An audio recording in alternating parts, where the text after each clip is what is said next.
పలు సేవా కార్యక్రమాలతో పేదలకు అండగా నిలుస్తున్న సోషల్ రెస్పాన్సిబిలిటీ ఆర్గనైజేషన్ మరోసారి తన మానవత్వాన్ని చాటుకుంది. కౌటి మండలం మొల్లిపుట్టుగకు చెందిన ఎర్రజానికి గత కొద్ది రోజులుగా కిడ్నీ సంబంధిత వ్యాధితో బాధపడుతున్నారు. ఇల్లు శిథిలావస్థకు చేరుకోవడం, కష్టాలు చుట్టుముట్టేయడంతో బాధిత మహిళ దిక్కుతోచని స్థితికి చేరుకుంది. విషయం తెలుసుకున్న సోషల్ రెస్పాన్సిబిలిటీ ఆర్గనైజేషన్ ముందుకొచ్చింది. బాధితురాలికి 6,000 రూపాయల ఆర్థిక సాయం అందించి అండగా నిలిచింది. భవిష్యత్తులోనూ ఎర్ర జానకి తోడుంటామని ఆర్గనైజేషన్ సభ్యులు తిప్పన సాయికృష్ణ తెలిపారు. ఈ కార్యక్రమంలో ఎస్జీఎఫ్ సభ్యులు మున్నా, సుగ్గుహరి, గ్రామస్తులు పాల్గొన్నారు. వాళ్ళు స్పందించి వెంటనే వాళ్ళు ఆ అమ్మాయికి సాయం చేద్దామని చెప్పేసి ఈరోజు ఇక్కడికి రావడం జరిగింది.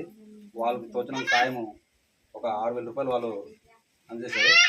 ఇంకా ఏమైనా సాయం కావాలన్నా సరే వాళ్ళు మాకు కాల్ చేయమని భరోసా ఇస్తున్నారు.